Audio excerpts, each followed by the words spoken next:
Welcome to Triumph IAS. It's a daily mains practice question and answer series. This program is exclusively designed for UPSC CSE aspirants. In this video discussion, we will discuss UPSC CSE mains previous 25-year questions. Question number 1. Enumerate the problems and prospects of inland water transport in India. Let's start with the introduction of the answer. India has about 14,500 kilometers of navigable waterways which comprise rivers, canals, backwaters, creeks, etc. But the operations of inland water transport are currently restricted to a few stretches in the Gandha-Bhagirathi-Hooghly rivers, the Brahmaputra, the Barak River, the backwaters in Kerala, etc. The main body of the answer should be Number 1.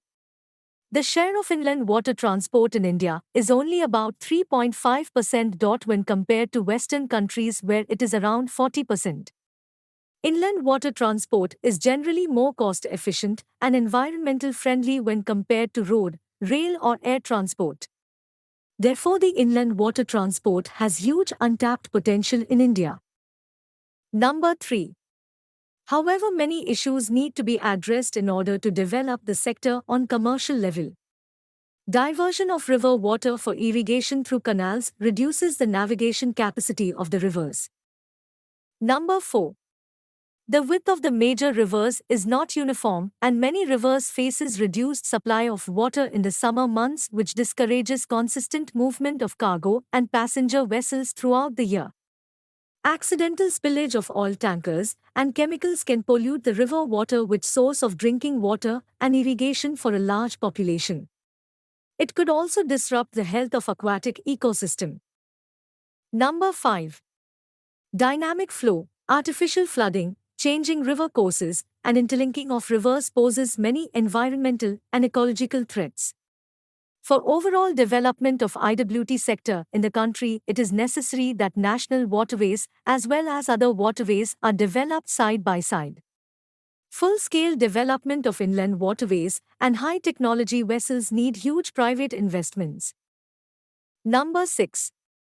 The presence of waterfalls, lagoons, wetlands and sharp bends in the course of river are obstacles in the development of waterways. Silting of river bed has to be addressed scientifically.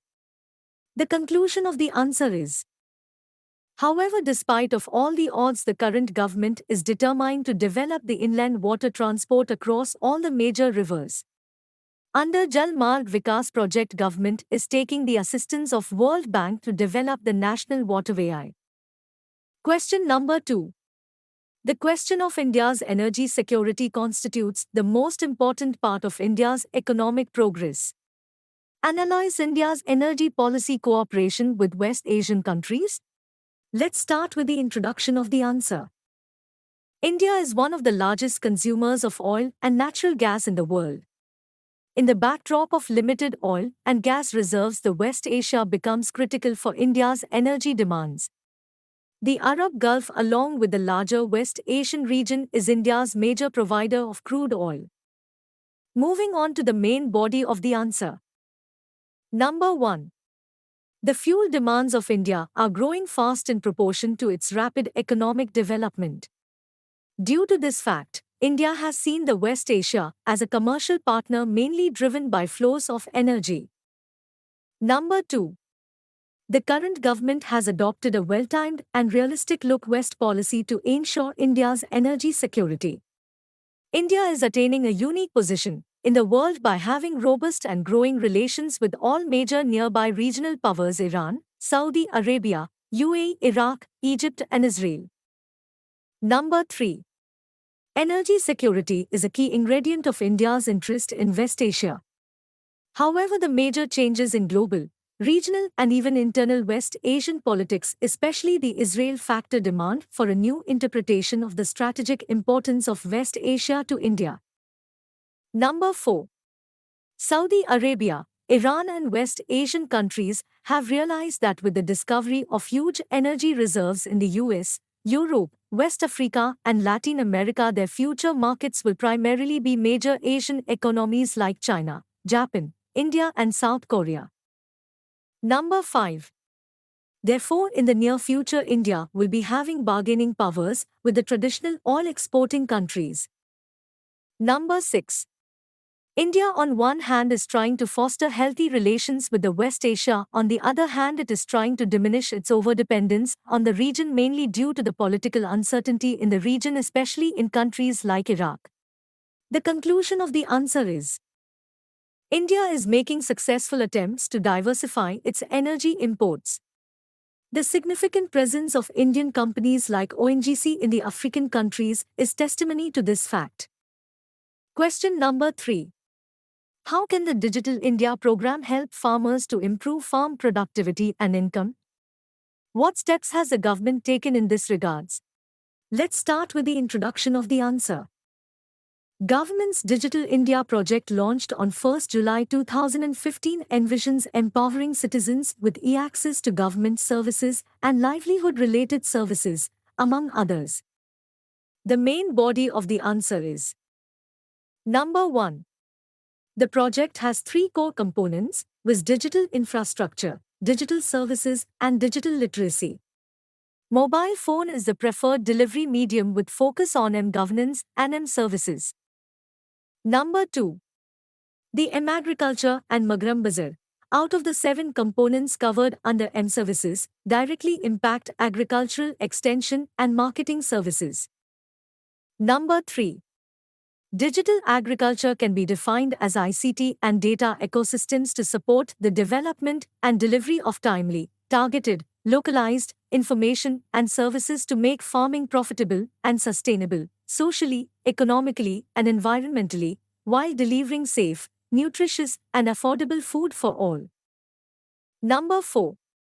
The key components to support the implementation of digital agriculture is spatial and temporal data infrastructure, SDI, and low-cost smartphones and tablets to support the bidirectional flow of data and information to rural consumers. Number 5.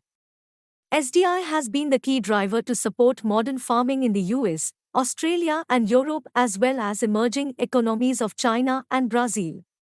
Agriculture is a data-intense enterprise when one considers soil variability, moisture and nutrient levels, rainfall variability, timing of key operations like planting and harvesting, and market price volatility. Number 6. Advanced agriculture industries help farmers manage these production and market risks through the application of spatial temporal databases that are cloud-enabled and integrated through application programming interfaces, APIs. Number 7. This creates a rich and dynamic data ecosystem that enables advanced analytics to inform farmers of the best economic options to maximize profitability and minimize risk, the 2 critical variables farmers in India would also like to manage. Number 8.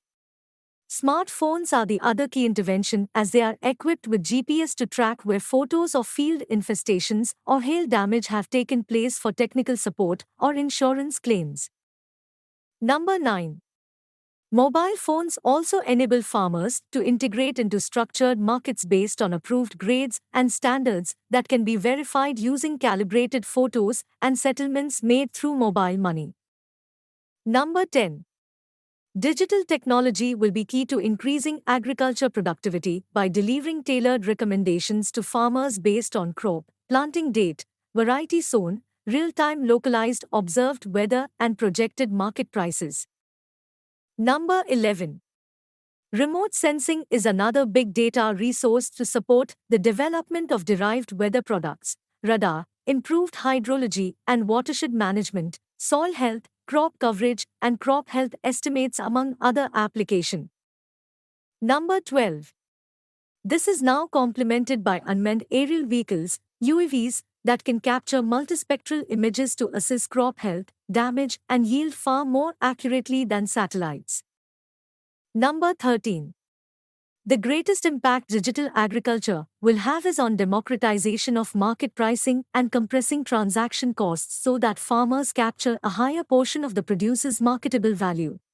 The conclusion of the answer is agricultural value chains are complex with several actors along the chain, but information asymmetry between the farmer and aggregator or intermediaries results in farmers having to sell into saturated, weak markets that are not based on standards. It also helps in targeted recommendations for improving productivity through market integration based on agreed grades, standards, and prices.